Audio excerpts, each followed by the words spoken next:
Hola chicos, en esta oportunidad voy a explicar acerca de los anestésicos generales, otro tema más dentro del curso de farmacología. Pues sin nada más decir, vamos a comenzar. Bien, vamos a hablar acerca primero de la definición de un anestésico general. Como sabemos, estos son medicamentos los cuales se van a administrar para inducir un estado de sueño profundo y también la pérdida de conciencia. ¿Y esto con qué fin? Con el fin de que el paciente no sienta ningún dolor durante un procedimiento médico, por ejemplo, una cirugía. Vemos también que esos anestésicos los podemos dividir según la forma de administración en dos tipos, en aquellos anestésicos inhalados y en otros anestésicos de tipo endovenosos. ¿Cuáles van a ser más rápido? Los endovenosos. Entonces, ¿por qué? Porque los inhalados van a tener que, por ejemplo, ir primero desde circulación, luego hacia pulmones y después sistema nervioso central. En cambio, el endovenoso, por así decirlo, tiene una acción más directa, va directo a la circulación y de ahí ese efecto en el sistema nervioso central. Entonces, tienen una mayor acción o mejor una mayor rapidez los de tipo endovenosos. Y ahora vamos a explicar algunas diferencias acerca de estos dos tipos y también algunos ejemplos. Bien, acá tenemos este recuadro acerca de los anestésicos de tipo endovenoso y aquellos inhalados. De la primera columna les quiero mostrar, estos son los tipos de anestésicos inhalados y acá serían los endovenosos. Entonces recuerden, entre los inhalados, quienes tenemos al isoflurano, al ceoflurano, al desflurano, al alutano y al influrano. Como vemos, todos terminan en urano para que te pueda ser más fácil recordarlo. Y excepto acá el halo, ¿no? Alutano, alutano. Entonces, acá tenemos por otro lado a los anestésicos de tipo endovenoso. Está el propofol, el tiopental, etomirato, ketamina y midazolam. Estos son, obviamente, van a actuar directamente, como se ve acá. Aquí la vía de administración sería por inhalación, acá sería por vía intravenosa. Aquí van a ser más rápidos, serían de tipo endovenoso. En cambio, acá los de tipo inhalado suelen ser más lentos. Con respecto a recuperación, la más rápida, la recuperación, así como el efecto, va a ser también por los endovenosos. Aquí están los efectos en el sistema respiratorio, cardiovascular, y te dejo para que te puedas leer. Y acá el uso principal, bueno, es algo importante que, por ejemplo, cuando utilizamos nosotros aquellos anestésicos inhalados, por ejemplo, cuando la cirugía sea prolongada y en cambio cuando nosotros tengamos algún procedimiento médico que requiera una corta duración, entonces elegiremos preferentemente anestésicos de tipo endovenosos, por ejemplo, el tiopental, la ketamina, etomirato, midazolam y también propofol. Aquí están los riesgos, efectos secundarios. En el tipo inhalado serían náuseas, vómitos, hipotensión, depresión respiratoria. Y acá también encontramos pues los efectos adversos de este tipo de fármacos por vía endovenosa. Entonces, un buen anestésico debería aquí de cumplir sus tres objetivos o tres requisitos. Uno es minimizar los efectos nocivos, cero los efectos adversos. Segundo, mantener la homeostasis fisiológica. Tercero, también mejorar los resultados después de la cirugía, ¿no? Sería todo lo que debería cumplir estos fármacos o cualquier anestésico. No tienes que aprendértelo, solamente es como que un recordatorio. Acá vamos a ver, sin embargo, qué efectos va a causar cuando administramos algún anestésico en diferentes partes, ¿no? Del cuerpo, ¿no? Entonces, a nivel, por ejemplo, hemodinámico, nosotros tenemos que lo que va a causar es la reducción de la presión arterial, porque lo que va a hacer ese tipo de fármacos es que va a provocar una vasodilatación. Y como tú sabes, la vasodilatación implica que se reduzca, no, pero, o sea, bueno, aumente el espacio, ¿no? De las vías aéreas y por tanto reduzca la resistencia que va a tener que enfrentar la sangre al pasar por las arterias, porque como está dilatado no tiene que poner ninguna resistencia, ¿no? Todo está sencillo. Entonces, esta reducción muscular periférica va a afectar de manera proporcional a la presión arterial, porque como sabes, por ejemplo, presión arterial era igual a resistencia vascular periférica por gasto cardíaco. Entonces, si se reduce la resistencia vascular periférica, también va a reducir la presión arterial. Y por eso esta es la explicación de por qué va a disminuir la presión arterial un fármaco de tipo un anestésico, ¿no? Un anestésico general. A nivel respiratorio tenemos lo principal, pérdida de reflejo nauseoso y de la tos. Y también puede existir en la anestesia, una regurgitación, ¿debido a qué? Debido a que se relaja el esfínter esofágico inferior y esto puede inducir a que haya algún reflujo. Bien, siguiente diapositiva, tenemos acá acerca pues, estos fármacos como en la cirugía, nosotros podemos inducir a una hipotermia, así que tener cuidado con respecto a la administración de los anestésicos, ya que puede causar una reducción de tasa metabólica y producirme así una hipotermia. Y esto puede aumentar la morbilidad perioperatoria. Náuseas y vómitos dice que se ha vinculado que se encuentran comúnmente después de administrar anestesia Y esto se debe a que estos fármacos anestésicos también van a actuar en el centro de los vómitos. Como tú sabes, el centro de los vómitos se encuentra a nivel del tronco encefálico y esto pues va a causar que se produzca o el paciente tenga mayor posibilidad de experimentar náuseas y vómitos después de la administración de un anestésico. Aquí están otros fenómenos, por ejemplo, que pueden presentarse también, aunque no son tan comunes. Aquí está. Y recuerda que principalmente el anestésico tiene como objetivo, o bueno, o sea, tratar de poner al paciente primero en que hay una analgesia, no debe sentir dolor, inconsciencia, ya el paciente no es consciente de su entorno, inmovilidad, ya que el paciente pues no debería de responder a algún estímulo doloroso para nosotros realizar la cirugía, y así también atenuar las respuestas autonómicas. Y algo muy importante también en el estado anestésico es la amnesia, por eso que algunos pacientes cuando se les administra anestesia y despiertan, pues a veces no reconocen a familiares, ¿no? O se olvidan algunas cosas porque va a producir una amnesia, obviamente no va a ser de manera permanente, sino temporal nada más. Entonces va a producir tipo de, recuerden, el estado anestésico involucra amnesia, analgesia, inconsciencia, inmovilidad y atenuación de respuestas autonómicas. Son los prácticamente objetivos que yo quiero lograr cuando se induzca un paciente a la anestesia.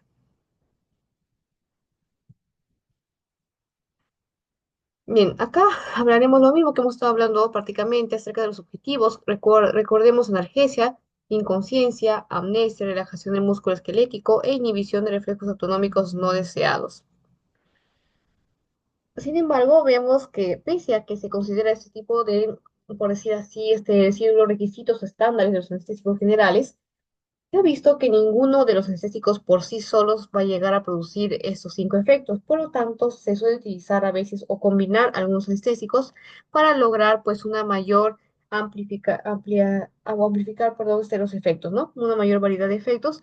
No podemos utilizar entonces ni hay ningún anestésico que cumpla cabalmente con estos cinco estándares o cinco objetivos. Acá tenemos algunos ayudantes de anestesia general, como son las benzodiazepinas, aquellos relajantes musculares, anticolinérgicos también están, que son, van a representar aquellos antagonistas muscarínicos de receptores nicotínicos, y lo cual, ¿para qué se administra, por ejemplo, anticolinérgicos en anestesia general? Con el fin de prevenir secreciones. Porque recuerda, por ejemplo, que la acetilcolina lo que va a hacer es estimular las secreciones, especialmente a nivel, por ejemplo, salival a nivel del sistema gastrointestinal, a nivel también, estimular también la micción, ¿no? Es la producción de orina. Entonces, ¿qué pasa si yo doy un fármaco anticolinérgico? Pues voy a reducir esos efectos que puede ejercer la acetilcolina y de esta manera previene secreciones indeseadas, por ejemplo, durante la cirugía.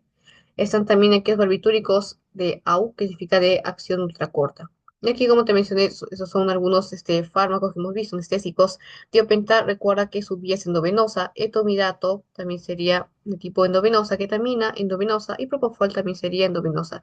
Y recuerda que los gaseosos eran aquellos que terminan en urano, ¿no? Isoflurano, ceoflurano, desflurano. Y teníamos algo de alotano. Entonces, hasta acá no estamos viendo acerca de los anestésicos generales, un poco de las generalidades nomás acerca de ellos, porque todavía no pasamos a hablar como tal de un fármaco, ¿no? Entonces, aquí están, por ejemplo, cuando se induce pues a la anestesia. En este caso, si se induce, por ejemplo, una anestesia mínima, la actividad mental dice que suele responder normalmente a un estímulo verbal, o sea, como se le habla, el paciente te puede responder. Acá vemos que con respecto a la vía respiratoria y nivel cardiovascular no se suele afectar, porque la dosis de este caso sería mínima. Cuando la anestesia ya es moderada, acá vemos que va a responder intencionadamente a estímulos, puede ser verbales o táctiles, ¿ok? O sea, ya no tiene que a veces ser verbal, a veces puede ser que no, pero va a responder a uno de los táctiles. Acá también, aquí, bueno, ya llega a comprometerse a algo, sin embargo, este compromiso suele ser adecuado, si no, no hay ninguna alteración. Cuando ya la anestesia es profunda, aquí sí vamos a tener que el paciente no te va a responder así nomás, por ejemplo, cualquier estímulo verbal, sino más que todo un estímulo doloroso. Ahí es donde recién el paciente puede despertar o responder. Acá, por ejemplo, puede ser inadecuado el aparato respiratorio y además se mantiene. En cambio, con anestesia ya es de tipo general, acá es algo ya implica mayor compromiso porque la actividad mental, el paciente no te va a responder a estímulo doloroso. Ya vamos a ver acá suele requerirse intervención a nivel de vías respiratorias y acá el sistema cardiovascular puede estar afectado. Entonces son los grados que van a atravesar, por ejemplo, y la clínica que se puede manifestar según el tipo o el grado de la anestesia, si es mínima, si es moderada, si es profunda y ya general, ¿no? Tampoco eso no creo, o sea, no te va a venir en el examen, pero es para que sepas todavía, ¿no? Acerca de cómo funciona la administración de anestesias. Entonces, ahora sí, posiblemente esto sí te venga en los exámenes, porque vamos a hablar acerca de algunos fármacos. Entonces, empezamos hablando acerca del alotano. Ok, este fármaco es anestésico. Recuerda que es de tipo inhalato, o sea, gaseoso, es volátil y también, pues, como todo anestésico, va a causar una pérdida de la conciencia. ¿Ok? O sea, este fármaco sí va a ser capaz de causar pérdida de la conciencia. Tenemos acá el becuronio, muy importante que recuerdes que se utiliza como un relajante muscular. Y acá el óxido nitroso. El óxido nitroso te preguntará, ¿sirve como anestésico? La respuesta es que sí. Sí va a recibir bueno, va a servir, perdón, por anestésico, pero algo muy particular es que este tipo de anestésico, el óxido nitroso, no va a producir una analgesia tan fuerte. Su analgesia va a ser muy débil y eso es importante que recuerdes, ya que si te preguntan, por ejemplo, si podemos utilizar óxido nitroso para inducir o tratar de calmar el dolor, pues no va a ser tan efectivo porque ya tú sabes que este óxido nitroso no es tan potente como analgésico.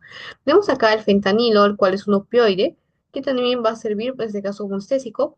Tiene una acción, si bien es muy rápida, pero así como fue rápida, también la duración es muy corta. Y acá se utilizan también otros fármacos, como estaba mencionando, anticolinérgicos muscarínicos, por ejemplo, la atropina, con el fin de evitar secreciones inadecuadas. Acá están algunas etapas que vamos a tener durante la administración de los anestésicos. Empezamos acá por la inducción, que es el periodo donde nosotros comprendemos ya hablar acerca de la administración de la anestesia, hasta alcanzar el estadio 3. Entonces vamos a ver qué es estadio 3, que es estadio 4. El mantenimiento comprende desde el estadio 3 y durante todo el procedimiento de la cirugía. La recuperación, obviamente, es cuando ya nosotros dejamos de administrar anestesia y se espera que el paciente poco a poco pues su cuerpo vaya eliminando estos efectos, ¿no? Que ha tenido la anestesia a nivel sistémico. Bien, acá están una de las fases, por ejemplo, el periodo de inducción. Recuerda que nosotros administramos acá por la primera vez, bueno, el anestésico. Entonces, acá se va a producir una analgesia. El sujeto va a estar consciente, pero a menudo se le ve algo somnoliento. Y también vamos a ver que el olfato y sensaciones dolorosas se van a perder al final. Aquí están acerca de los planos de la anestesia, el plano uno, el plano 2, el plano 3 y el plano 4. Nunca hay que llegar a este plano, el plano 4, ya que obviamente sería mortal, no habría más posibilidad de que el paciente pueda morir por la anestesia. Entonces, el plano uno implica una respiración, por ejemplo, regular, aunque ya se ve algo bradideico, así como una respiración baja, frecuencia respiratoria baja. Hay algunos reflejos, como son la miosis dentro de la tos, pero el centro del vómito está deprimido. Tenemos acá en el segundo plano, involucra ya un cambio a nivel de la diámetro de las pupilas. Podemos observar que el paciente tiene midriasis, respiración superficial, y desaparecen los reflejos faríngeo y laríngeo. En el plano 3 desaparece un reflejo perineal. Entonces, en la mayoría de estas intervenciones quirúrgicas deben realizarse pues en primera esa etapa, ¿no? Hasta acá, por ejemplo, a veces se llega, ¿no? Pero obviamente ya no pasa de más, o sea, cuando pasa este plano ya es algo problemático ya que va a aumentar el riesgo de muerte y mortalidad. En este caso, si llegamos al plano 4 tenemos que puede haber una depresión de centros vulvares, disminuye también el pulso rápido, disminuye el pulso, se vuelve débil, hay una respiración superficial, pero más que todo irregular y débil. Y también, pues ya lo peor sería llegar a una parálisis medular en la cual va a haber un cese de la respiración y también el control vasomotor. Obviamente, nosotros no debemos de llegar acá, ¿verdad? Entonces, acá hemos visto acerca del procedimiento de la anestesia, ¿no? Acerca de las etapas, de cómo se ministra. Ahora pasaremos a hablar acerca de la clasificación de los anestésicos. Entonces, aquí, por ejemplo, es algún recordatorio acá que no se considera que nosotros hayamos logrado anestesia si no se presentan todos los aspectos, inconsciencia, amnesia, pérdida de sensibilidad, y relajación muscular. Nosotros debemos de cumplir esos requisitos para hablar de anestesia. Acá recordemos los anestésicos de tipo inhalatorios, los cuales se dan sustancias que lo que iban a hacer, por ejemplo, era nosotros administrarlo por vía respiratoria. Entonces se iba a dar también un efecto, aunque era algo más lento a comparación de un anestésico de tipo endovenoso. Tenemos acá, como dice acá, sustancias administradas por vía inhalatoria, pueden ser anestesia general. Necesariamente tienen que ser gases o líquidos volátiles para pasar por la respiración. Estos líquidos volátiles se refieren o se definen como sustancias que pueden pasar fácilmente a la fase gaseosa, por lo que para efectos prácticos pueden considerarse como gas. Es decir, que un líquido volátil también puede servir como gas, porque estos pueden pasar a una fase gaseosa de manera muy sencilla.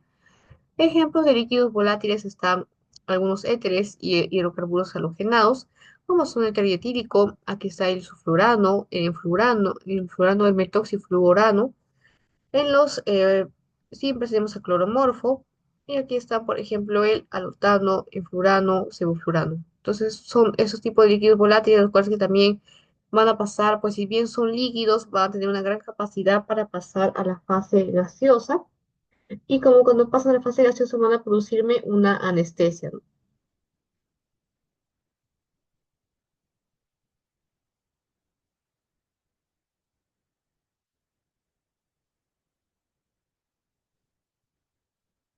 Ya, ahora vamos a hablar acerca de los anestésicos de tipo intravenoso. Entonces, antes de pasar, bueno, a este tipo de fármacos, seguramente ustedes han escuchado cuando aparece, cuando una persona se le pone, por ejemplo, o inhala cloromorfo, ¿no? Realmente cuando se quiere inducir, por ejemplo, una anestesia o algo, o ejemplos también con algún secuestro o algo, a veces suele administrar también ese cloromorfo y se utiliza, por ejemplo, aprovechan la propiedad de esta sustancia, ya que como tiene esa capacidad de que siendo líquido, luego pasa a una fase gaseosa, pues induce la anestesia, puesto que el paciente pues pierde la conciencia en ese momento, ¿no? La persona pierde la conciencia en ese momento. Entonces, algo que para ellos utilizan también esos líquidos volátiles, que también tienen la capacidad también, la misma capacidad de un gas anestésico. Ahora pasaremos a los de tipo intravenoso.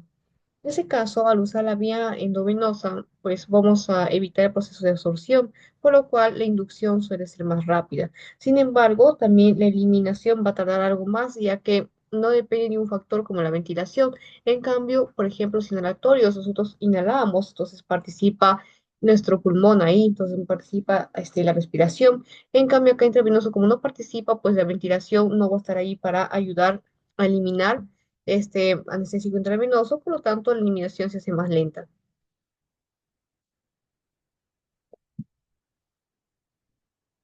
Tenemos también a un fármaco con ejemplo cerca del tiopental. Este es un anestésico también intravenoso, en la cual pues dice su finalización o de su efecto no va a depender su vida media, sino del proceso de redistribución, ¿sí? Ya que tenemos que el fármaco inicialmente se va o se distribuye hacia el sistema nervioso central y después, pues obviamente si queremos que este fármaco reduzca su efecto, lo que tiene que pasar es que de su concentración elevada que está en el sistema nervioso central en el cerebro, tiene que redistribuirse, tiene que irse a otras partes y de esta manera, solamente de esta manera es que vamos a acabar por fin con el efecto del tío pental como anestésico, ¿no? Pero no depende de su vida media, sino más bien de qué tanto se redistribuye, qué tanto abandone el cerebro, el sistema nervioso central.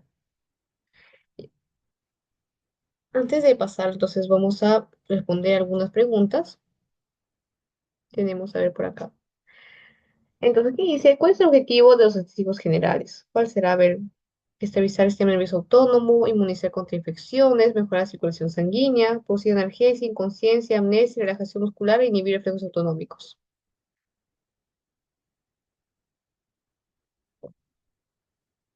Y acá la respuesta sería la C, ¿no? Acá, segunda pregunta dice, ¿qué tipo de anestésico tiene un efecto más rápido en inducción al evitar el proceso de absorción? Era un fármaco anestésico que no pasaba por los pulmones, sino directamente a la sangre. ¿Cuál sería? Entonces acá sería la B, ¿no? Anestésicos tipo intravenosos. Acá dice, ¿cuál de los siguientes anestésicos es un ejemplo de gas anestésico?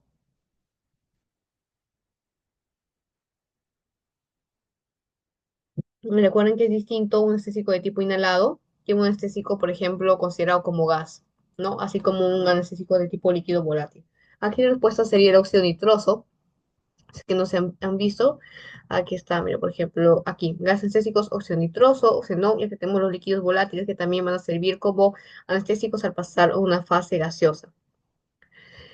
Sigue, dice, ¿qué tipo de anestésicos se utilizan para relajación muscular durante la anestesia? Sería acá el adyuvante, ¿sí? Esos anestésicos serán los relajantes musculares, como el becuronio, por ejemplo. Aquí dice, en el periodo de inducción de anestesia, ¿qué fenómeno puede ocurrir debido a la depresión cortical?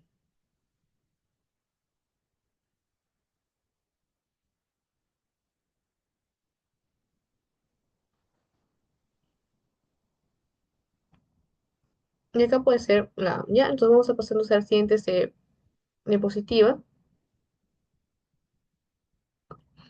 Ya, en este caso, bueno, es un cuadro que nos habla un poco de algunos fármacos. Aquí está, por ejemplo, el pancuronio y el becuronio, todos los que vienen en ronio, mira, porque te puedes acordar en ronio, aparte de un ron, por ejemplo, no sé, lo que va a hacer relajar el músculo, ¿ya?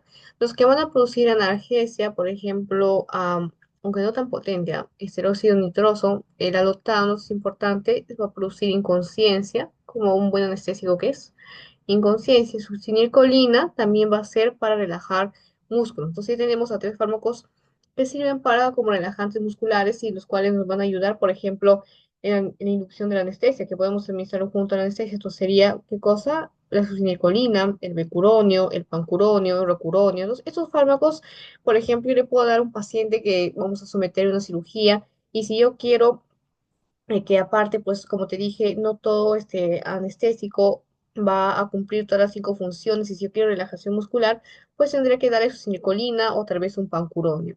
El midazolam también va a producir inconsciencia. Tenemos acá la atropina. La atropina es el que actúa, pues como sabemos, un anticolinérgico. Entonces, ¿por qué se le va a dar en este caso este tipo de fármacos? Para evitar o, bueno, controlar las secreciones, ya que no quiero que haya secreciones durante una cirugía, ¿no?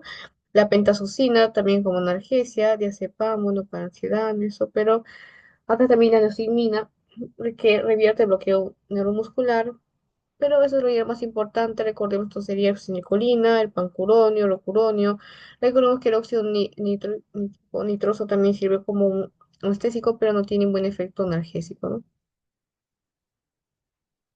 La atropina también para evitar las secreciones. Entonces vamos a seguir acá acerca del mecanismo de acción de los anestésicos generales. Bien, el mecanismo de acción, vamos a ver que primero, por ejemplo, como se había explicado, existían dos tipos de fármacos, ¿verdad? Aquellos de tipo inhalatorios y aquellos endovenosos. Entonces, este tipo de fármacos, pues también se van a clasificar en otros medicamentos, ¿no? Por ejemplo, los inhalatorios serán isoflurano, sevoflurano, desflurano, enflurano, alotano. En cambio, los de tipo endovenosos era ketamina, era también el propofol. ¿Se acuerdan? También estaba otros como algunas benzodiazepinas. Otros fármacos también serían el propofol, como estaba mencionando, ¿no? Esos fármacos ketamina van a servir, van a actuar directamente hacia el sistema circulatorio y van a ejercer sus efectos. Entonces, como por ejemplo, estos anestésicos van a causar la inconsciencia, van a causar analgesia, es porque se van a unir, y al igual que todos los fármacos, a ciertos canales iónicos. Entonces, los canales que se van a unir son, por ejemplo, acá canales de cloro, aquí canales de potasio y receptores de NMDA. Aquí, por ejemplo, al cloro, como tú sabes, el cloro es de tipo inhibitorio.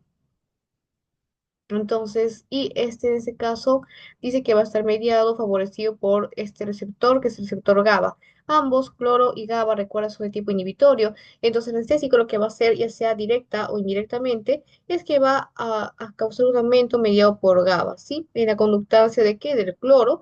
Entonces, cuando aumenta esa conductancia de cloro, eso aumenta también, en ese caso, la función del receptor GABA, lo que va a favorecer es un estado, una actividad de tipo inhibitoria.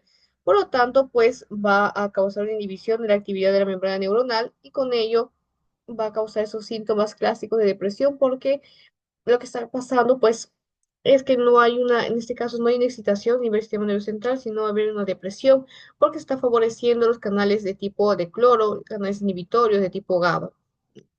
Entonces, acá tenemos el canal de potasio, el cual también lo que va a actuar es hiperpolarizar. Recuerda que un hiperpolarizante suena a esto negativo, por ejemplo, y hacerlo a bajar, en ese caso, la excitación y hacerlo de tipo inhibitorio. Por tanto, también si tenemos un anestésico que se une al canal de potasio, también nos sirve como anestésico general. Otros serían receptores de tipo NMDA, los cuales estos, no sé si se recuerdas por fisiología, son receptores que pertenecían a un neurotransmisor de tipo excitatorio, el cual es el glutamato. Entonces, ¿qué va a pasar si ese anestésico, por ejemplo, que hace inhibir un canal iónico que era activado por el glutamato, que era un excitatorio, si lo va a bloquear, entonces va a eliminar su efecto excitador y va a predominar más bien la parte inhibitoria del anestésico. Ejemplo de esto sería el óxido nitroso y también acá está la ketamina. Entonces, pero ya quedó todo claro hasta acá. Hemos visto acerca de los mecanismos de acción simplemente. Hemos visto a qué tipo de receptores se unen los anestésicos y por qué uniéndose a ellos pues, va a causar la sintomatología como la analgesia, la inconsciencia, ¿no? La pérdida de relajación muscular. Obviamente eso solamente es fisiología, no es que te vaya a venir el examen, igual que los objetivos. Acá también está pues las funciones de los receptores, un GABA, que va a incrementar la permeabilidad de cloro, entonces va a producir una inhibición, porque si fuera sodio, recuerda que es una excitación, ¿verdad? Pero si es GABA y es este cloro, también va a provocar una inhibición a nivel del cerebro. Y por ello es que me va a causar estos efectos como son la sedación, la amnesia, la relajación de los músculos. Acá tenemos glicina, que también es otro inhibitorio, y aumenta la permeabilidad al cloro. Aquí está la acetilcolina, receptores musculares, receptores neuronales, serotonínicos y de glutamato. Recuerda que también es de tipo excitatorio. Y entonces, si yo bloqueo este tipo, pues voy a provocar más bien síntomas de tipo inhibitorio. Pues solamente fisiología no te va a venir en un examen, si vamos a pasar a la siguiente parte. Bueno, acá tenemos aquí los fármacos anestésicos endovenosos. Como les mencioné, están, por ejemplo, el tiopental y la ketamina, pero aparte vamos a dividirlo, como vemos acá, en dos. En este caso hay barbitúricos y también no barbitúricos. Entonces, ¿qué vamos a encontrar en los fármacos barbitúricos? Está, por ejemplo, el tiopental, el cual disminuye la presión arterial y se presenta analgesia, ¿sí? O sea, este anestésico tiopental, aparte de actuar como anestésico, actúa también como analgésico y también disminuye la presión arterial. En cambio, en los no barbitúricos tenemos a la ketamina, la cual va a diferir algo del tiopental, porque recuerda que el tiopental disminuye la presión arterial, en cambio la ketamina va a incrementar la presión arterial. También va a presentar efecto analgésico, pero lo que sí no va a tener es un efecto relajante muscular. ¿Te acuerdas quién, por ejemplo, funcionaba como relajante muscular? Era el pancuronio, el becuronio, ¿verdad? Hasta la succinilcolina.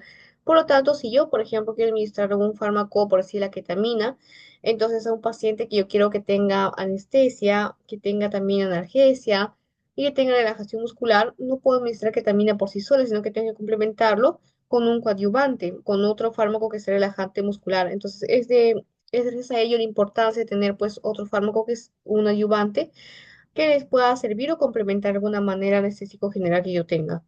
Entonces acá para que te acuerdes, por ejemplo, puedes decir que a tu tío, por ejemplo, se le bajó la presión, para que te acuerdes disminución de la presión arterial, y acá de ketamina, vamos a ir de incremento, ¿no?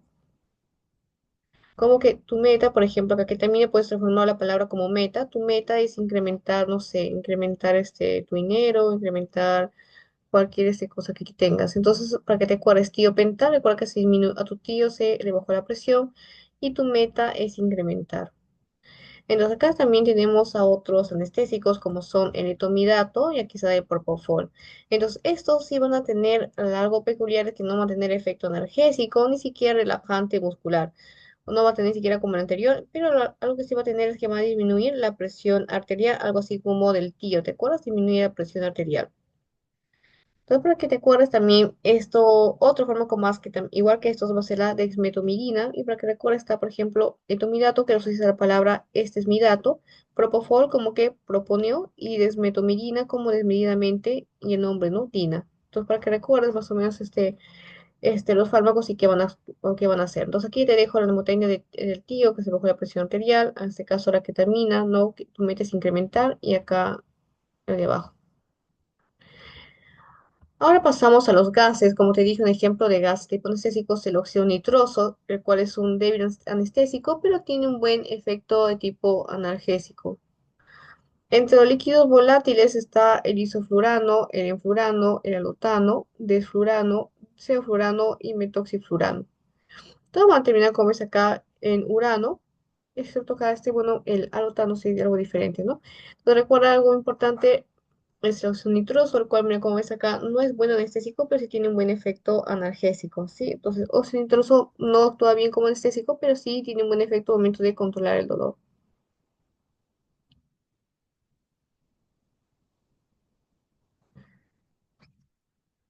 Bien, pasamos a hablar acerca del óxido nitroso. Recuerda que este es un gas de tipo anestésico, un gas anestésico. Acá está, nuevamente repetimos, aquellos líquidos volátiles son el alotano, el metoxiflurano, el enfurano, el isoflurano, el sulfurano, el desflurano. Están también, bueno, la hipótesis de por qué los citrusos va a inducir una anestesia es porque dice que acá que potencia la actividad inhibitoria de GABA. Como te dije, GABA era un inhibidor, así también como la glicina. Por lo tanto, al ser inhibidores y al potenciarlo, lo que va a causar que a nivel del sistema nervioso central predomine una respuesta de tipo inhibitoria, puesto que el paciente pierde la conciencia, ¿no? Porque si predominara una respuesta excitatoria, el paciente estaría alerta y muchas veces hiperactivo. Entonces aquí también se inhibe las acciones excitatorias, todo lo que es inhibir la excitación y promover una inhibición de este es el modo de acción de cualquier anestésico. Por ejemplo, tengo un óxido nitroso, ¿no? Acá está, en este caso, donde van a actuar en la zona de acción. Tenemos que estar en el sistema reticular activador ascendente.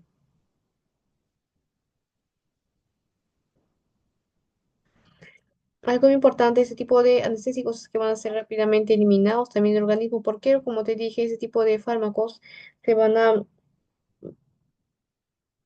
cuando va a ser influenciado, bueno, va a permitir su eliminación por la respiración. Como tú sabes, el momento de exhalar, pues nosotros botamos ese exceso, en este caso de la anestesia, entonces puede eliminarlo fácilmente a comparación de otro endovenoso. Entonces aquí se también son rápidamente eliminados del organismo y no causan depresión respiratoria después de la operación. Lo que sí van a causar es la broncodilatación, recuerda que van a actuar también en el nivel respiratorio. Y con respecto a la potencia, tenemos que recordar que está en relación con su capacidad de disolver, por ejemplo, en líquidos lipófilos o líquidos lipídicos. Por ello también vemos que su distribución también va a estar relacionada con la solubilidad en sangre y tejidos. Es decir, que algún fármaco, por ejemplo, que tenga mayor liposolubilidad va a ser o va a actuar más rápido que un fármaco que no sea liposoluble. Y con respecto a su eliminación, no sé si recuerdas el ejemplo que te di acerca del tiopental, creo que era, o la ketamina, pero era aquel, era un fármaco endovenoso, ¿sí? En la cual, por ejemplo, era en el cual pues decía que su eliminación no dependía de su vida media, sino lo que dependía de la redistribución. Es decir, que por ejemplo tengo acá mi anestésico en este frasquito, entonces acá tengo mi cerebro, ¿no? Lo que va a pasar es que ese anestésico pues obviamente se va a ir al sistema nervioso central a causar una depresión. Entonces, pero en este tipo de fármacos endovenosos, ay, perdón, inhalatorios, perdón, sí, inhalatorios, sí, pero va a compartir también lo mismo uno endovenoso. Entonces, este sería el mecanismo, como te dije, de los anestésicos inhalatorios, pero también podemos verlo en un tipo de endovenoso que te voy a mostrar acá. A ver.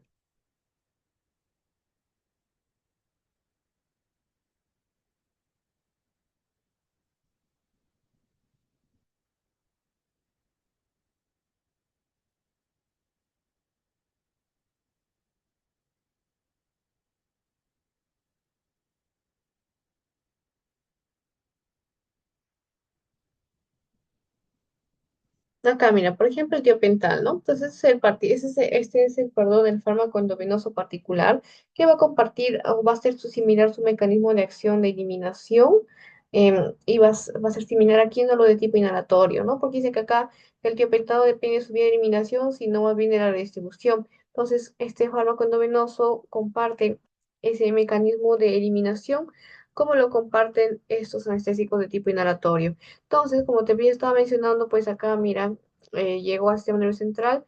Entonces, ¿cómo vamos a causar que desaparezca rápidamente este efecto a nivel del sistema nervioso central y causar que el paciente despierte sin conciencia? Pues a menudo que este anestésico que estaba concentrado acá se empiece a redistribuir, empiece a migrar, por así decirlo, a salir del cerebro, ¿no? Y de esta manera, pues el cerebro al no tener esta concentración tan elevada del anestésico va a poder recuperar sus funciones normales. Por eso que cada vez la recuperación depende de la distribución del cerebro. Generalmente administramos anestésicos inhalatorios para mantenimiento de anestesia general. Recuerda, como en el cuadro, el primer cuadro que vimos, un anestésico inhalatorio. Recuerda para qué servía para procedimientos de larga duración. Por eso que administramos anestesia general, ya que también, no sé si recuerdas, en etapas o mejor dicho, en intensidad de anestesia, había mínima, moderada, otra profunda y había otra que era general en la cual no respondían a estímulos dolorosos. Entonces, esta ya va a ser como, por así decirlo, un último grado y por lo cual si yo requiero anestesia general en la cual el paciente no perciba estímulos dolorosos, nosotros logremos la máxima el máximo estado de inconsciencia, requeriría pues de un anestésico también de larga duración, como es un anestésico de tipo inhalatorio. ¿Cuáles son? Aquí está óxido nitroso, aloflurano, metoxiflurano, ya para qué repetirlos, bueno, aquí está, ¿no? Entonces sería acerca de las características de los anestésicos de tipo inhalatorio.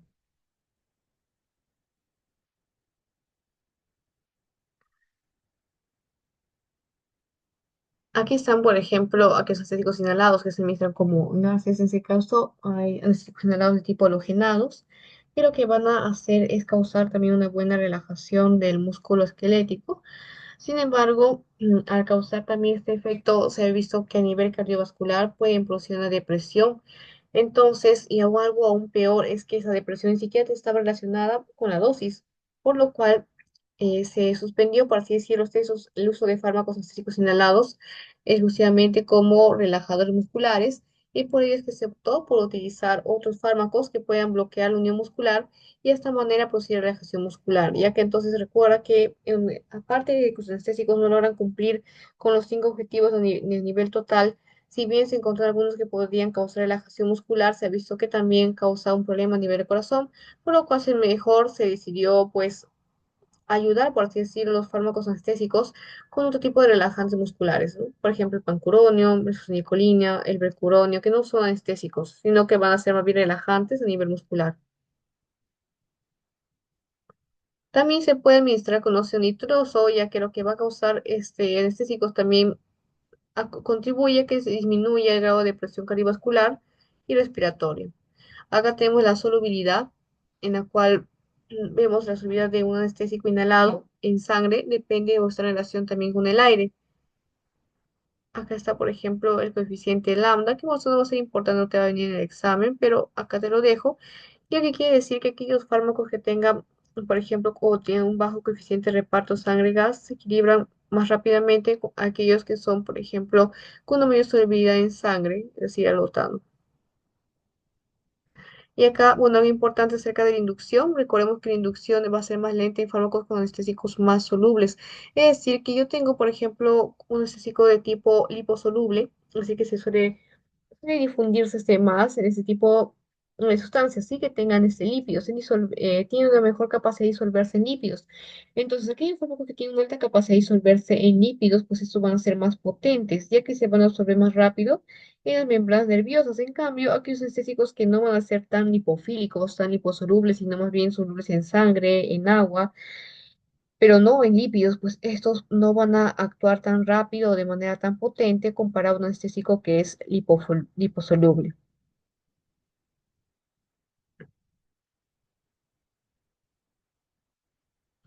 Hablaremos acerca del CAM. Bueno, el CAM, como dice acá, es la concentración del fármaco mínimo, bueno, inhalado, el cual me va a producir una inmovilidad de 50% de los pacientes. Es decir, ¿qué tanto sí, pues, qué tanta cantidad de fármaco tengo que inhalar como anestésico para yo producir que mi paciente esté inmóvil, al menos en el 50%, ¿no? En el 50% de los pacientes.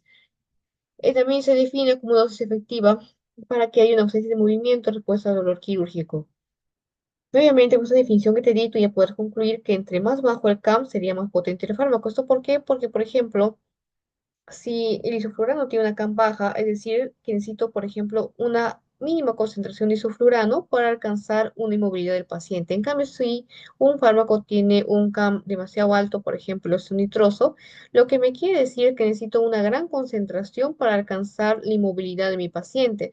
Es por eso que te había mencionado anteriormente que el óxido nitroso va a ser un débil anestésico. Sí, no sé si de repente me habré confundido anteriormente en las palabras, pero te lo vuelvo a recalcar ahora como dato definitivo, que el óxido nitroso va a ser un débil anestésico, pero sí va a ser un buen analgésico. ¿Por qué? Entonces te preguntarás si sabes la respuesta de por qué es un débil anestésico. ¿Por qué? Porque el óxido nitroso tiene un CAM alto y eso me indica que necesita una alta concentración para alcanzar la anestesia. En cambio, el isoflurano tiene una CAM bajo, por lo cual puedo decir que es más potente a comparación del óxido nitroso. ¿Por qué? Por la sencilla razón de tener un CAM bajo, y eso quiere decir que necesito poca concentración de isoflurano para causar la inmovilidad del paciente. Acá tengo la farmacocinética, como te dije, un fármaco bien inhalado se difunde por intercambio de gas alveolo, se va a eliminar también por la respiración. En este caso también el gasto cardíaco es el que aumenta la absorción del fármaco anestésico. La eliminación, como te estaba diciendo, depende principalmente de la exhalación, es decir, de la respiración. Al momento de exhalar, estoy botando poco a poco el fármaco, el anestésico que he inhalado. Obviamente solamente cumple para fármacos de tipo inhalatorios, en cambio los endovenosos no. El tiempo de recuperación, como dice acá, depende de la velocidad de eliminación, también es del encéfalo, es decir, que tanto se redistribuya del encéfalo a otros compartimentos corporales. Si hay menos cantidad en el cerebro, pues la recuperación se está acelerando. Y acá recuerda también que son insolubles. Aquí, por ejemplo, los ácidos inhalados insolubles en sangre y en encéfalo se eliminan, dice a mayor velocidad. ¿Qué quiere decir con esto? A ver, te voy a explicar.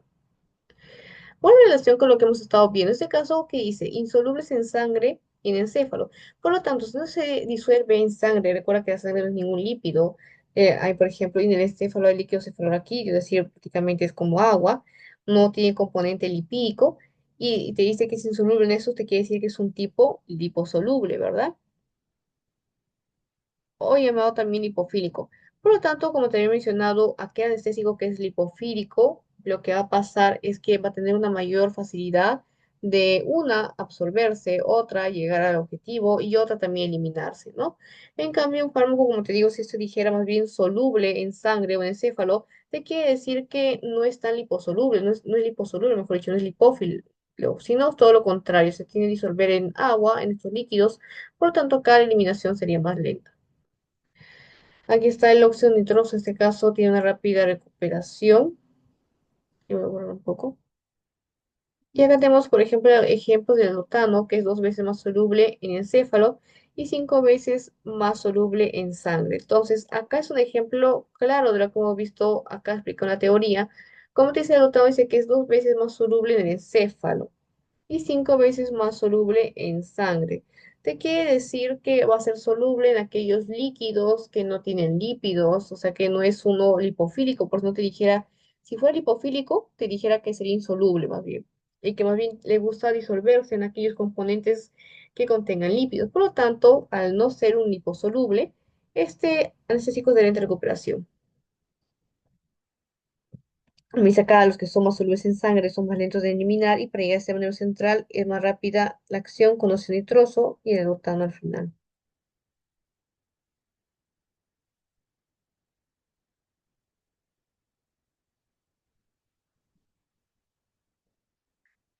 Aquí está el efecto en el sistema nervioso central, como te había dicho, los anestésicos disminuyen el metabolismo del cerebro, van a reducir resistencia vascular, igual que vasos a nivel sistémico, y esto aumenta aún el flujo sanguíneo cerebral. Además que podemos encontrar que algunos fármacos a altas concentraciones de anestésicos volátiles no se recomiendan en pacientes que presenten, por ejemplo, riesgos, alguna presión intracraneal elevada, o que hayan tenido una lesión en la cabeza o que tengan un tumor cerebral.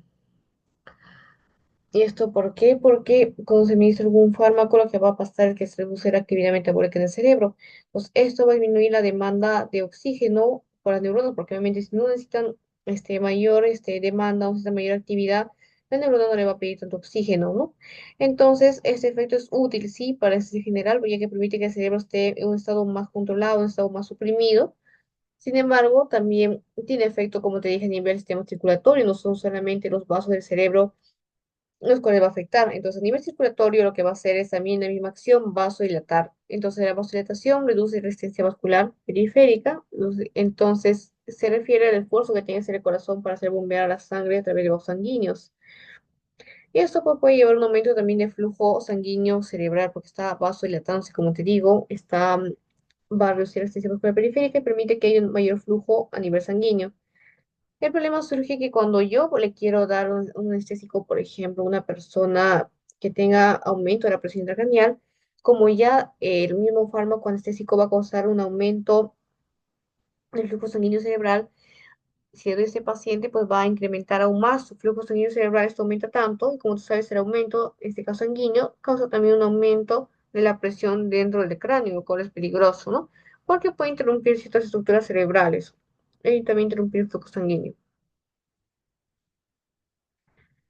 Entonces, imagínate que, por ejemplo, interrumpa o llegue a comprimir el tronco encefálico, puede causar la muerte, ¿no? Entonces, el problema o esa cierta limitación que tenemos con los anestésicos, que no podemos dar a cualquier persona, no podemos dar a persona que tiene una lesión en la cabeza, algún tumor, porque tiene su presión intracranial aumentada. Entonces, si yo, por ejemplo, le administro ese fármaco que va a aumentar ya de por sí a través de la vasodilatación el flujo sanguíneo cerebral, voy a aumentar aún más la presión y esto puede ser mortal. Pasamos acá a nivel cardiovascular, como se ve, la mayoría de estéticos, como te dije, poseen una vasodilatación y la vasodilatación va a contribuir a que se reduzca la presión arterial, especialmente el aldoterano y el enflurano. Aquí quiero que recuerdes, por ejemplo, esto. Aquí está, aldoterano y enflurano que van a hacer disminuyen la presión, quienes causan principalmente vasodilatación, estadioflurano y ceoflurano. Aquí, por ejemplo, quienes van a preservar el gasto cardíaco mejor, así que no va a provocar tanta alteración, sería alotano y enfurano. El óxido nitroso que reduce la función miocárdica, aunque este puede ser compensado con ese caso por la activación del nervio simpático. Y algo importante también es que uno de los anestésicos que sí va a tener cierto problema al momento de administrarlo, y especialmente pacientes que tienen una enfermedad cardíaca, es el adotano, y lo que va a hacer es sensibilizar al corazón a la acción de las catecolaminas, como la noradrenalina, la adrenalina, todo lo que puede provocar arritmia. Entonces, de estos fármacos, el más peligroso, por así decirlo, para el corazón sería el adotano. En cambio, acá, por ejemplo, quien va a preservar el gasto cardíaco mejor sería el enfurano, ¿sí? Y el adotano también, pero el problema, como te dije, es que suele provocarme arritmias, ya que está en función de estos. A nivel respiratorio, como te dije, pues si causa una vasodilatación, a nivel de los bronquios también va a provocar el mismo efecto, una broncodilatación. Sin embargo, tenemos un anestésico que sí puede causar una irritación, y este anestésico es el desflurano. Sí, el desflurano lo que va a causar es que puede causar una irritación a nivel pulmonar y causarme broncoespasmo. El óxido nitroso es el que tiene menos efectos sobre la respiración. Entonces, si yo, por ejemplo, no voy a administrar algún fármaco como el desflurano a personas asmáticas, a personas que tengan alguna enfermedad pulmonar que involucre las vías respiratorias, en cambio, el óxido nitroso es aquel efecto, perdón, aquel fármaco que va a tener menor efecto y pues evito complicaciones a nivel respiratorio.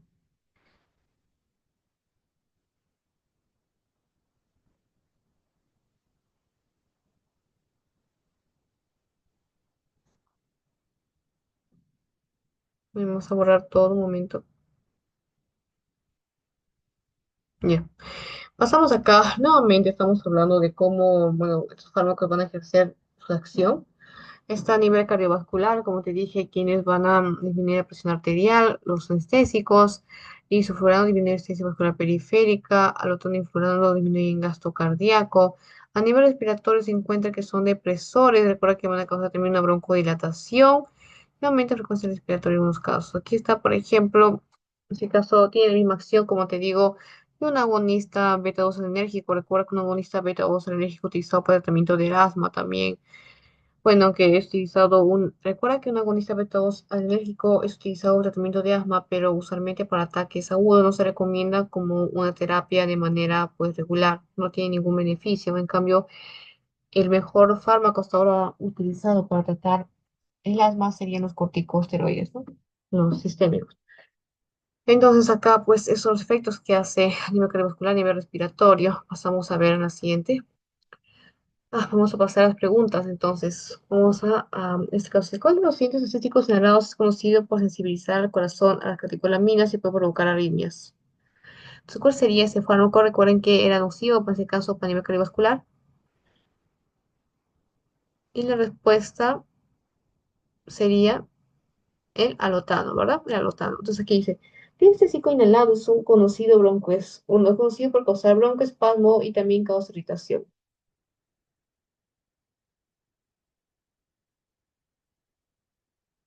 El opuesto sería el desflurano, ¿sí? El desflurano es el causante de irritación pulmonar. A ver, ¿recuerdan también algún fármaco que era anestésico, que era de tipo gaseoso y que causaba un leve efecto sobre respiración y que tenía un buen efecto anestésico? No, no, perdón, un bajo efecto anestésico, me estoy confundiendo, pero tenía un buen efecto analgésico, ¿recuerdan? Ese sería el óxido nitroso, ¿no? Que recuerda que tiene su efecto anestésico algo limitado, pero sí sirve como analgésico. ¿Qué efectos sobre el sistema cardiovascular tiene el desflurano, según información proporcionada? Disminuye la presión arterial media, causa vasodilatación periférica, disminuye el gasto cardíaco, aumenta la incidencia muscular periférica. Y la respuesta ahí sería que va a causar una vasodilatación periférica. Sí, acá también, bueno, aquí se repitió con y sería el óxido nitroso. Entonces vamos a ver un repaso, si de repente no recuerdas bien un poco. Entonces, vamos a ver un momento. A ver, entonces acá recordamos que lo que causaba, por ejemplo, cierta vasodilatación periférica era isofurano, desfurano y sevofurano, quienes causaban una sensibilización al corazón, catecolamias y al alotano, por lo tanto era pues algo riesgoso porque llegaba a provocar arritmias. El óxido nitroso era el que menos tenía efectos sobre la respiración, ya que el fármaco que va a causar una irritación pulmonar y un broncoespasmo sería el desflurano, ¿no? Imagínate cómo acuérdate como si dijera como que se desentendió, entonces como que se enojó, se desentendió y causó irritación en el pulmón, ¿no? Para que te acuerdes, aquí alotano, como te dije, como que dijera aló, ¿no? Al corazón, porque le va a causar arritmias. Aquí, por ejemplo, ya bueno, el citroso que te dije que no tiene un menor efecto sobre la respiración. Recuerda que este es un anestésico muy débil que necesita una capa elevada para ejercer su acción. Entonces, eso es lo que hemos visto acá. Pues acá tenemos lo mismo casi. Hay alotano, el función, como te dije, que es hipotensor. El enfurano también, mira, todos de acá que vienen urano son de tipo hipotensor. Quien va a ser muy vasodilitador sería el isoflurano. El desflurano también causa vasodilatación. El sulfurano disminuye resistencia vascular periférica de manera ligera, pero acá es importante también el efecto a nivel cardíaco. Recuerda que causa el enfurano mayor de presión cardíaca que el alotano. El isoflurano va a preservar la función ventricular izquierda, no está asociado, por ejemplo, a arritmias. El furano va a tener una poca depresión cardíaca, el sevoflurano poco efecto sobre la frecuencia cardíaca y la resistencia vascular periférica. Entonces, ¿quién va a usar, por ejemplo, va a ser más usado en anestesia por sus menores efectos? Va a ser el sevoflurano, ¿sí? El enflurano también, bueno, sí, no es menos usado que el sevoflurano, pero no va a causar arritmia. Recuerda que causa arritmia es el alotano, ¿no? Como dice acá, es arritmogénico, sensibiliza el corazón a las catecolaminas. El enflurano es arritmogénico, pero causa una mayor depresión que el alotano. Acá el isoflurano disminuye la resistencia vascular periférica, más que todo se destaca por ser un vasodilatador. Y acá también el furano causa vasodilatación, pero no causa depresión cardíaca, por lo tanto se dice que tiene poco efecto sobre el gasto cardíaco.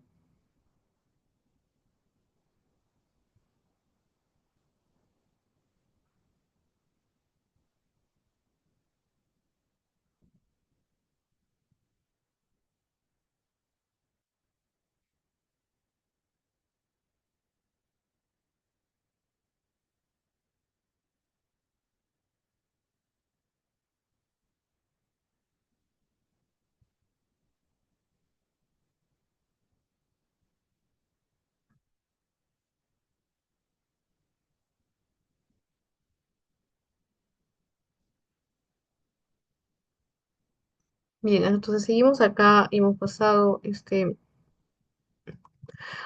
tipo de... No,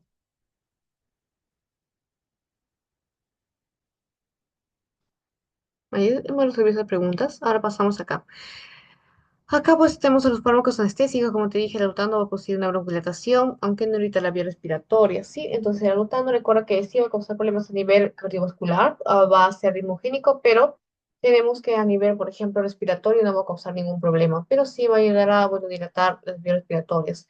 El enflurano es el que sí me podía causar cierta inflamación, no, perdón, el enflurano es el que causaba inflamación, cierta alteración a nivel pulmonar. El enflurano también deprime el nivel respiratorio, disminuye la respiración y puede causar hipoventilación. Isoflurano también actúa como depresor respiratorio. Acuérdate, por ejemplo, la palabra de eniso. inicio, recuerdo que ambos son depresores respiratorios, y también dice acá similar al enfluranto, porque te acuerdas estos dos que van a causar depresión respiratoria, acuérdate del enizo, y acuérdate que alotano, acuérdate que era enemigo, era un villano a nivel de cuadro cardiovascular, pero acá la respiración no te va a causar problemas ni va a irritar vía respiratoria. Y recuerdo que te dije también que tengo la palabra, por ejemplo, se desentendió, es decir, que el desflurano va a alterar las vías respiratorias, ¿no? Por eso se utiliza o se dice que es un irritante y causa la laringoespasmo, tos con salivación. El sevoflurano, que va a tener un efecto depresor similar al isoflurano. El metoxiflurano, que con broncodilatación, que sí es tan importante, ya que el óxido nitroso, recuerda que su efecto es débil, por lo tanto, no es depresor respiratorio, pero también no va a causar ningún problema como el enflurano, no, perdón, el desflurano, que ese sí irritaba, ¿recuerdas? En ese caso no irrita mucosas. Y se utiliza, como dice acá, junto con otros anestésicos y no causa efectos adversos significativos.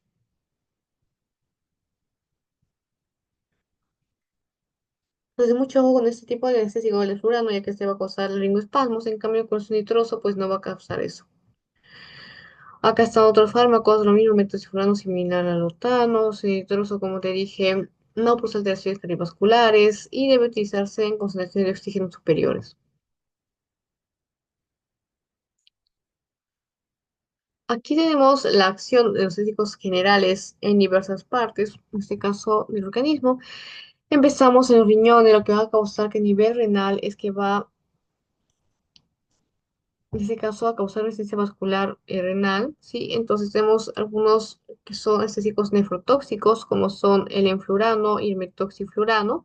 Sin embargo, si nosotros buscamos algún anestésico para algún paciente que presente enfermedad renal y obviamente no podemos administrarle enflurano ni metoxiflurano, lo que vamos a administrar es un isoflurano, ya que se va a ser seguro en pacientes que tengan, por ejemplo, insuficiencia renal, cualquier enfermedad a nivel de riñón.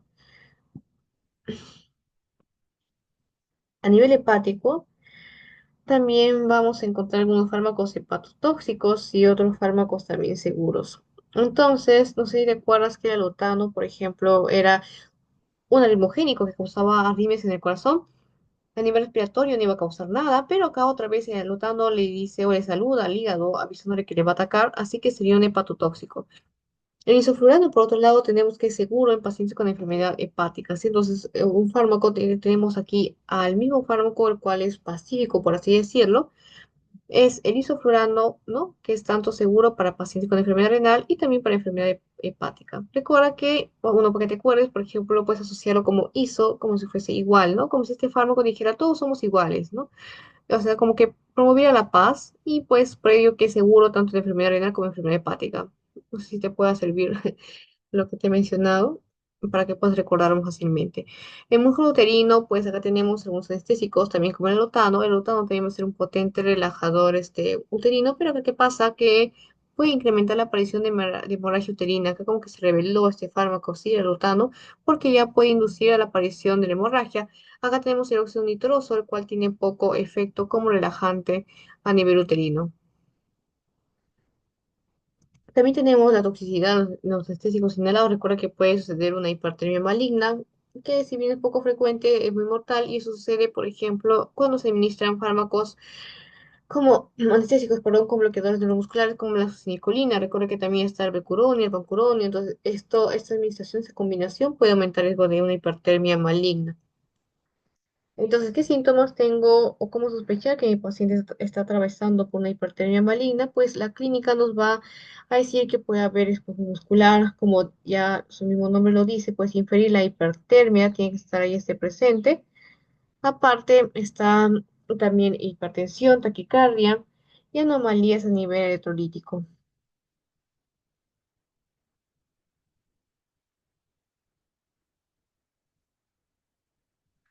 Entonces, el problema de ese tipo de enfermedades, de condiciones, que si la hipertermia maligna se trata rápidamente, puede provocar complicaciones graves, por ejemplo, una afectación poco frecuente que hace que las células musculares se desintegren, que se denomina como radiomiólisis, puede causar daño, insuficiencia renal y problemas en la coagulación y sangrado.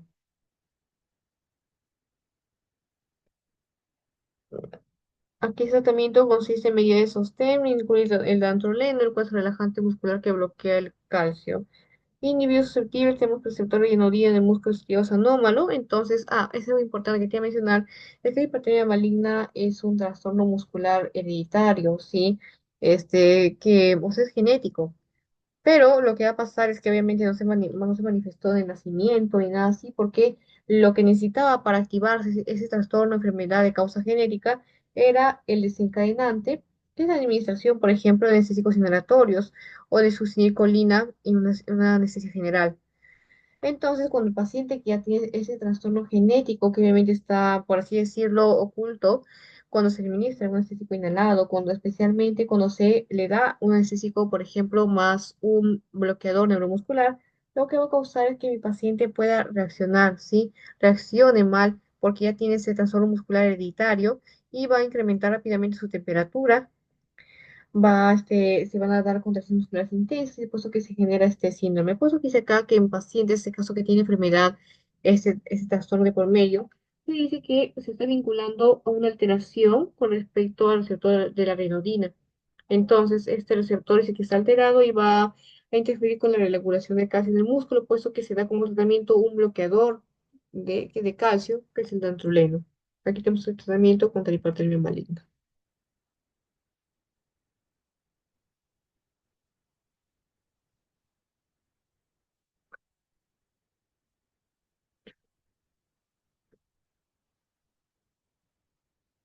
Están también acá otros fármacos, por ejemplo, cítricos inhalados, está el óxido nitroso. Como te dije, bueno, relajan el músculo uterino, aunque bueno, no, es de concepción, pero el óxido nitroso ya que es un bajo relajante. El otano parece que relajaba el músculo uterino. El óxido nitroso no sirve mucho.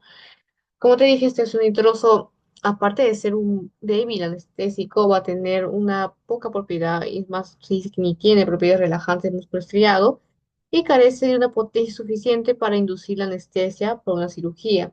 Es por ello que el anestésico, pues, este anestésico que es el nitroso, nunca lo vamos a ver utilizándolo de manera individual, ¿no? Usualmente se suele combinar con otros anestésicos inhalados para lograr un aumento en su tasa de succión y también incrementar la actividad analgésica. Lo que sí nos va a ayudar es su actividad analgésica. Así que si yo quiero poner anestesia a un paciente, se debe dar algún anestésico que no sea el óxido nitroso, pero también para los demás efectos, o sea, el analgésico, sí debemos administrar este tipo de medicamento. Aquí tenemos el problema de la toxicidad de algunos anestésicos generales, por ejemplo, la hepatotoxicidad. Recuerda qué fármaco que te va a causar si el alotano. En la nefrotoxicidad está el sevoflurano, para que te acuerdes, imagínate con esa palabra de como que como que se va tu riñón, pues la nefrotóxico está llevándolo, o sea, ¿no? Está algo tóxico para el riñón. El metoxiflurano, aquí también tenemos, y también está, recuerda la irritación respiratoria, está el desflurano, para que te acuerdes, y que eso, por ejemplo, cómo se desentendió, y pues aquí se irritó, ¿no? Irritó el respiratorio desflurano. Recuerda que puede causarme una hipertermia maligna el hecho de combinar algún anestésico de tipo general, ya sea inhalatorio, especialmente inhalatorio, sí, con un bloqueador neuromuscular. Por ejemplo, si administramos a un paciente alotano más succinilcolina y ese ya tiene un trastorno genético de por medio, que es la hipertermia maligna, el paciente va a manifestar una hipertermia, taquicardia, hipertensión, acidosis, rigidez muscular, ya que lo que está pasando, este paciente está incrementando el calcio a nivel citosólico. Por lo tanto, mi tratamiento es darle un medicamento que bloquee el calcio, y es así que se elige al dandroleno. Convulsiones pueden aparecer con el fluorano y isquemia de miocardio con el isoflurano.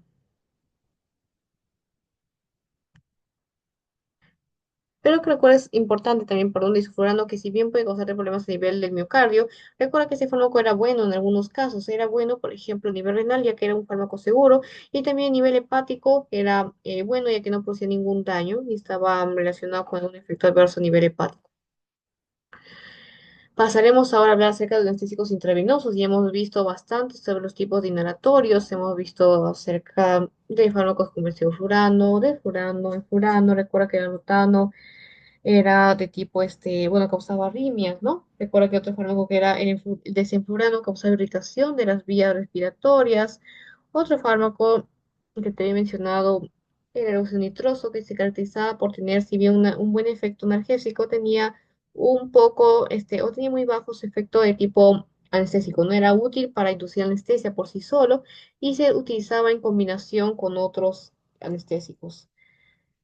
También recuerda que este tipo de fármaco, el óxido nitroso, no va a ser un relajante a nivel uterino, no va a ser un relajante del músculo estriado, entonces es un anestésico débil, pero sí va a tener una analgesia algo considerable, más o menos potente, por ello se utiliza también este tipo de anestésico. Bien, entonces vamos a pasar acerca de los anestésicos intravenosos. Empezamos por el tiopental. El tiopental se caracteriza por atravesar fácilmente la barrera hematoencefálica. Este va a alcanzar el equilibrio plasma cerebro en un minuto, entonces como atraviesa fácilmente esa barrera, pues se va a difundir también fácilmente por el cerebro y también se redistribuye por órganos, como te dije, vísceras, tejido, magro, tejido adiposo. Este es el fármaco que te había dicho que era algo particular, no sé si recuerdas, que tenía que ver su eliminación no con su vida media, sino con la redistribución. Es decir, que tanto escapa o qué tan rápido va a escapar del encéfalo, eso me va a causar que el efecto anestésico desaparezca más fácilmente, ¿no? Tengamos que estar concentrado, obviamente ese efecto de inconsciencia uno va a desaparecer por completo. Está también, recordar que es de duración corta y el metabolismo hepático, bueno, va a ser más lento que su distribución.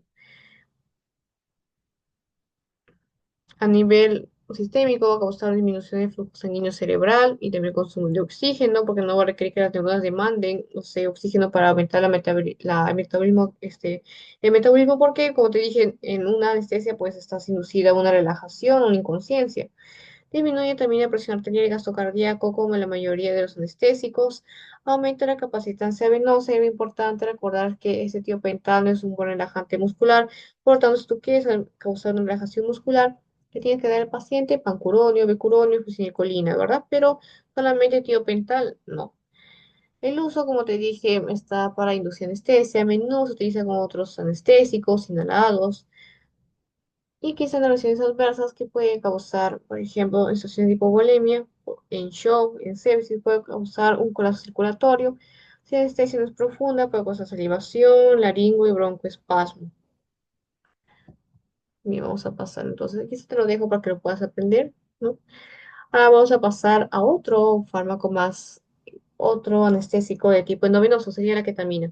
Bien, la ketamina es un fármaco que es lipófilo, tiene una rápida distribución, sufre metabolismo hepático, es decir, que se va a eliminar por bilis y por la orina. Me temo que la administración de más de 3 días, por ejemplo, conlleva la acumulación de lípidos, especialmente tipo de triglicéridos. Es por ello que tengo que tener cuidado en pacientes que tienen colesterol elevado, ¿no? Por este metabolismo que tienen.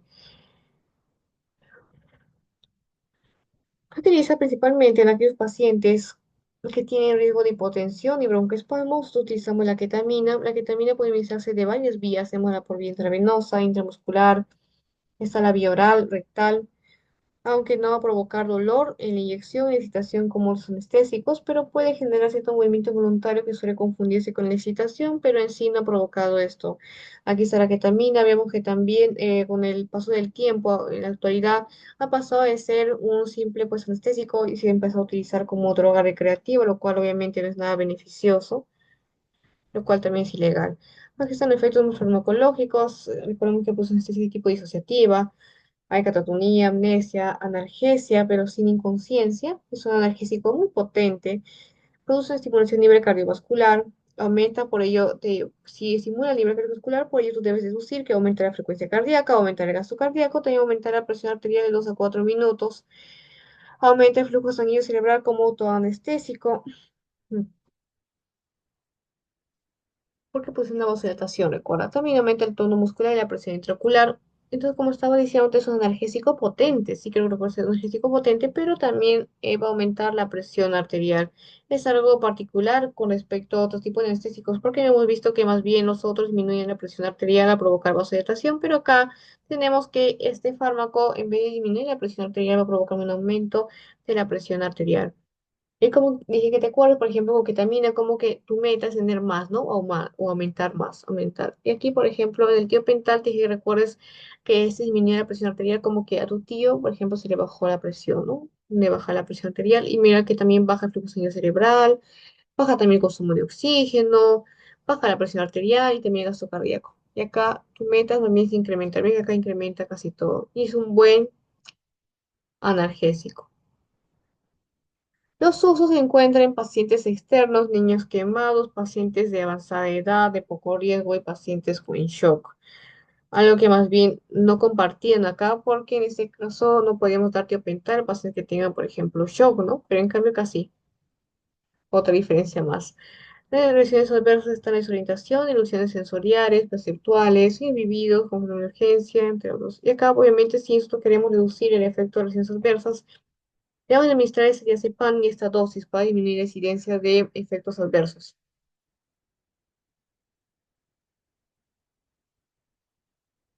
Bien, eso es lo mismo que estamos hablando acerca del tiopental. Recuerda que la analgesia es muy débil comparado a este tipo de fármaco, la ketamina, que tiene una analgesia muy potente.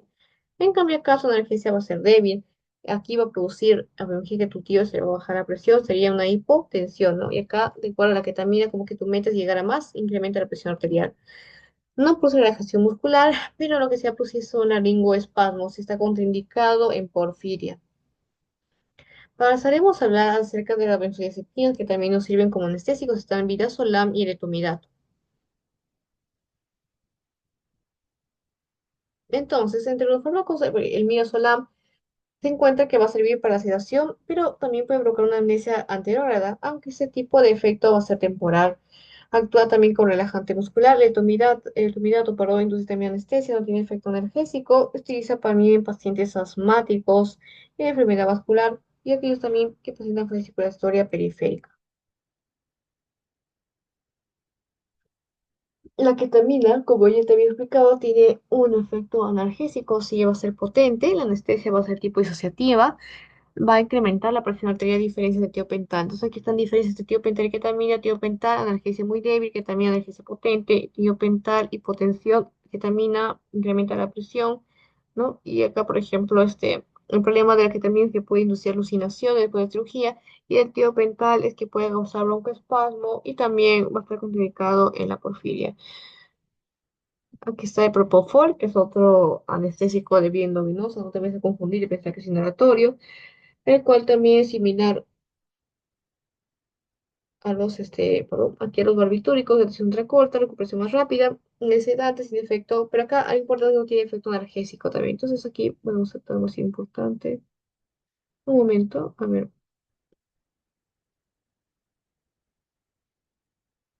Entonces, quiero que recuerdes acerca del tiopental, ¿no? Este tiopental, no te olvides que es analgésico débil, tiene por hipotensión. La ketamina va a producir una analgesia más potente, pero va a incrementar la presión arterial. Este es su RAM en este caso. El propofol va a ser también hipnótico, va a ser sedante, pero no tiene el efecto analgésico. Y va a disminuir la presión arterial, al igual que el tiopental. El tomidato.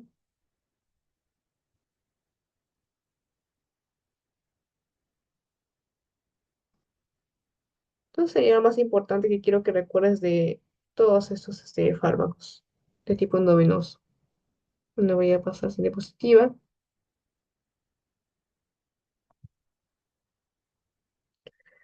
Acá está ese otro fármaco que es el alotano. Bueno, lo que estábamos viendo, en este caso pasamos nuevamente a los anestésicos de tipo inhalatorio, como el alotano, es utilizado en niños, es un buen relajante muscular parasmático, por tanto yo puedo administrar alotano a un paciente asmático sin ningún problema.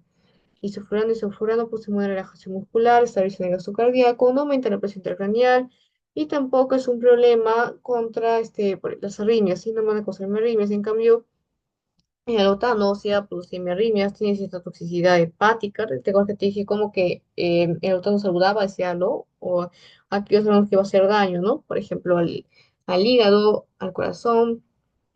Entonces, pues, ok, produce mayor riesgo de arritmias, disminuye también la presión arterial. Imagínate que cuando el saludaron, pues algunos de sus órganos como que disminuye la presión del miedo. Entonces, eso te lo hago para que te acuerdes nomás, pues, ¿no? Para que sea más fácil memorizar los efectos del alotano. O si nitritos, una porción de anestesia incompleta, no va a tener un efecto relajante muscular, pero va a tener una buena analgesia. Eso es importante que quiero que recuerdes de los nitrosos, que si bien la anestesia es algo débil, sí tiene un buen efecto analgésico. Es seguro, no es irritante, pero también no va a producir una buena relajación, por ejemplo, a nivel del útero. Recuerda que no servía de nada ese tipo de óxido nitroso. Fentanilo tenía una buena analgesia y el tiopental, ya como estaba mencionando varias veces, tiene una escasa analgesia, pero una anestesia potente, ¿sí?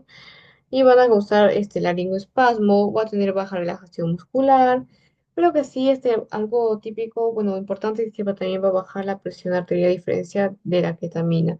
Entonces, tiopental, acuérdate, escasa analgesia, imagínate con anestesia potente, escasa relajación muscular y laringoespasmo, y también baja la presión arterial. El propofol, todo lo contrario al fentanilo, va a producir bien una escasa analgesia.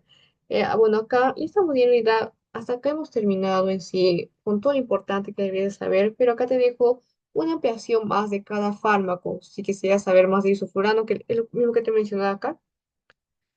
Aquí está ordenado a propiedades, por ejemplo, líquido volátil, temperatura ambiente, no inflamable, no explosivo. Obviamente, te va a venir el examen. ¿Qué te va a venir el examen? Puede ser todo lo anterior te va a venir en examen, solamente que esto ya era complementado con otra fuente, un libro. A nivel cardiovascular, disminuye la presión arterial, mantiene el gasto cardíaco, produce vasodilatación, sistema respiratorio, deprime la ventilación, broncodilatador, pero también es un irritante de la vía aérea y puede causar tos y laringoespasmos.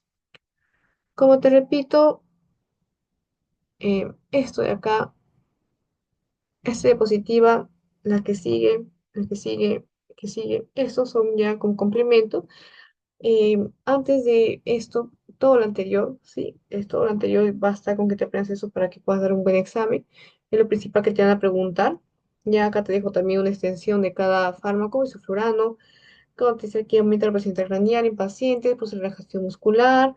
A nivel de riñón va a producir reducción de flujo sanguíneo renal, como los estadísticos a nivel general. En el hígado no ha sido reportado casos de toxicidad hepática, pues te había mencionado que el isoflurano era seguro, en este caso pacientes con enfermedades hepáticas, ¿no? Recuerda que te dije también porque recuerdas que el isoflurano era como que bueno, pues todos somos iguales, pero era bueno en una cierta parte porque de ahí también era malo en un órgano específico. Entonces vemos acá que para el hígado no representaría ningún problema. El ceoflurano nuevamente es simplemente la expansión, no irrita el vía respiratoria. Recuerda que un irritante era el desenflurano, disminuir la presión arterial. Bueno, como te digo, esos son ya complemento, algo más de cada fármaco. Tenemos aquí el anotano, esa información del Goodman, por si quieras revisarlo. Pero yo creo que hasta acá hemos dicho todo, ¿sí? Esta diapositiva lo más importante, resumido en pequeñas viñetas. Si tiene buena analgesia, si tiene pocas de anestesia, quién es más potente, quién no es tan potente, quién produce arritmias, quién no, ¿verdad? Pues hasta acá creo que considero que es buena información. Ya, de acá eso es una extensión más. Bien, pasamos ahora a retroalimentación y a repasar todo lo que hemos visto. Entonces, iniciamos un breve repaso. Hemos visto en ciclos generales, recuerda que son aquellos fármacos que van a inducir a la pérdida de conciencia. Hemos visto que se dividen inhalados y endovenosos. Recuerda que los inhalados están aquellos fármacos como el ceofurano, el cenfurano, todo lo que termina en urano y tenemos aquí el lotano. Endovenosos tenemos a la ketamina, al tiopental, al propofol. Están algunos barbitúricos, también el etomidato, ¿no? Pues estos fármacos son anestésicos. Aquí hemos visto la diferencia de estos anestésicos, hemos visto el tipo endovenoso y acá estos son inhalados. Entonces acá la bioinvestigación respiratoria, acá por inyección de la sangre. ¿Quiénes van a actuar más rápido? Los endovenosos. ¿Quiénes van a actuar más lento? Este tipo, los inhalatorios. ¿Quiénes van a ser utilizados para una cirugía prolongada? Los de tipo inhalatorio. ¿Quiénes van a ser utilizados para una cirugía muy breve? Aquí están los endovenosos, ¿no? Esto no te va a venir, pero lo que se pondré como requisitos, como sea, como que creo que debe tener un buen fármaco anestésico, ¿no? Acá, eso sí te puede venir, efectos de disminuir presión arterial, pérdida de reflejo nauseoso, por si regurgitación, hipotermia, no sé si vómitos, está asociado también después posoperatorio. Aquí recuerda que el estado anestésico implica que haya amnesia, analgesia, inconsciencia, movilidad, atenuación de respuesta autonómica. Recuerda que si no cumplo estos 5 requisitos, no puedo hablar de un estado anestésico. Pero también algo muy importante que recuerdes es que ninguno de los anestésicos por sí solo va a causarme los 5 objetivos. Es por ello que se suele utilizar de forma combinada para actuar los efectos deseados. Acá tenemos algunos ayudantes de la anestesia general, así que fármacos que puedo agregarles a los anestésicos para potenciar sus acciones o para generar efectos, ¿no? Como están acá. Entonces, yo tengo un fármaco, pues, que no, un anestésico que no es un buen relajante muscular. ¿Qué es lo que hago? Yo puedo administrar algún relajante muscular. Aquí me olvidé poner, empezaría el vancuronio, vancuronio, becuronio, rocuronio, succinilcolina. En anticolinérgicos están aquellos, por ejemplo, antagonistas de estos receptores, por ejemplo, la atropina. ¿Con qué utilidad, con qué fin? Con el fin de prevenir secreciones durante la cirugía, porque no quiero que haya secreciones inadecuadas, indeseadas. Entonces, la estricolina promueve las secreciones, o si yo doy un anticolinérgico, voy a evitar ese efecto. Y acá también barbitúricos. Eso también no viene de examen, pero de conocimiento de cómo son respuestas, por ejemplo, en cada grado de anestesia. Acá hemos visto cerca, sí, un poco, un adelanto de los anestésicos, en nuestras etapas, no va a venir el examen, esto tampoco no viene, solo fisiología. Acá acerca de un poco de la definición de naturales endovenosos. El mecanismo de acción tampoco no viene porque fisiología recuerda centrarte más en los fármacos, en tipo su función, los efectos que hacen, ¿no?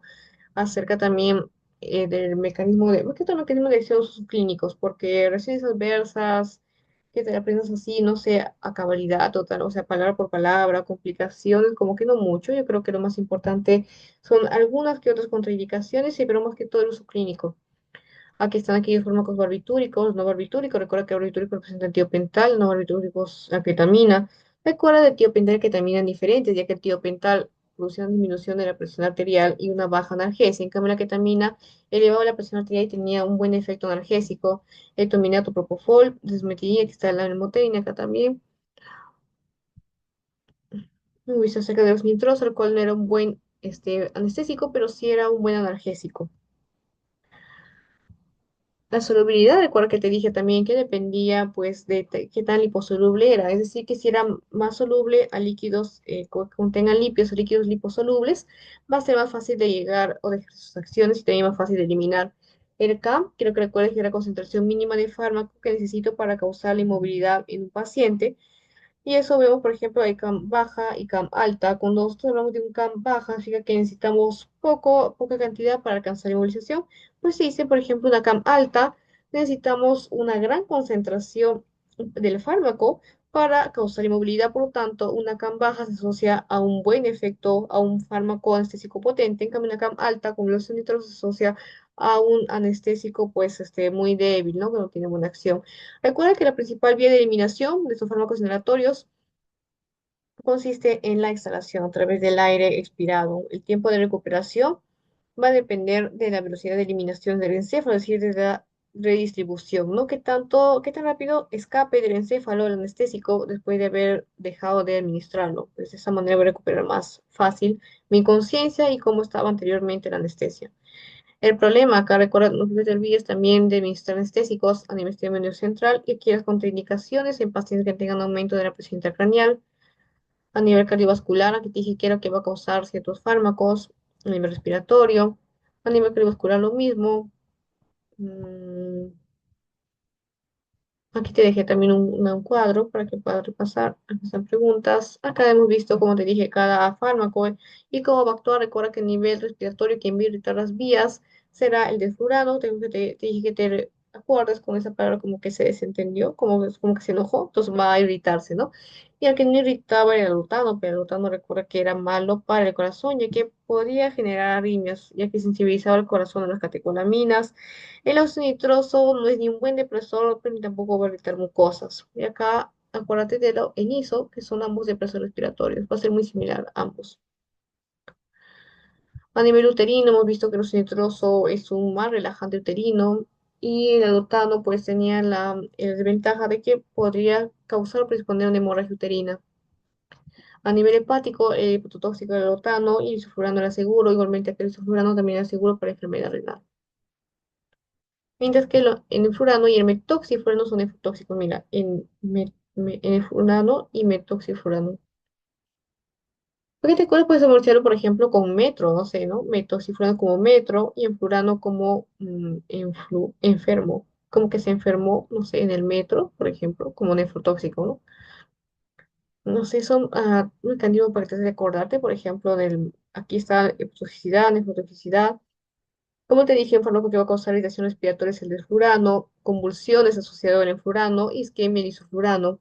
Recuerda también que el principal problema de estos administrar un fármaco de tipo inhalatorio con uno que sea relajante muscular sería en este caso que puede causar hipertermia maligna. Por ejemplo, administrar lotano, el cual es un tipo inhalatorio más succinilcolina, que es un relajante muscular, puede causar una hipertermia maligna, en la cual el paciente va a estar con contracciones musculares intensas, rigidez, porque está incrementando el calcio. Entonces recuerda que el calcio es importante en la contracción muscular, que tengo que darle el tratamiento de antroleno, porque lo que hace el antroleno es bloquear esa liberación de calcio.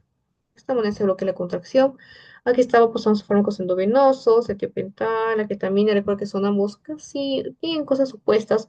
Por ejemplo, que el etiopental disminuye la presión arterial, que la ketamina más bien aumenta la presión arterial, que el etiopentol es un analgésico débil y acá la ketamina es un analgésico potente.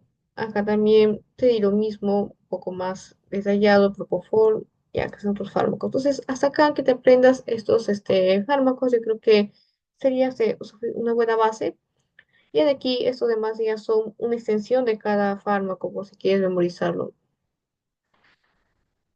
Bueno, aquí te dejo también una tabla, un recuadro que hemos visto acerca de los fármacos, la ketamina, el tomidato. También no te va a venir, o sea, es decir, o sea, todo tal cual en el examen, no te van a preguntar. Más que todo sería para que complementes, ¿no? Hasta acá sería todo lo que es de complemento. Lo que sí te recomendaría que, perdón, desde acá sería todo complemento, a partir de, bueno, otra vez en generales. Pero sí, todo lo anterior sí te recomendaría que te lo puedas memorizar, ya que pues, conociendo eso sería muy importante, ¿no? Ya esto ya sería todo relleno. Y bueno, muchas gracias, sería todo por hoy.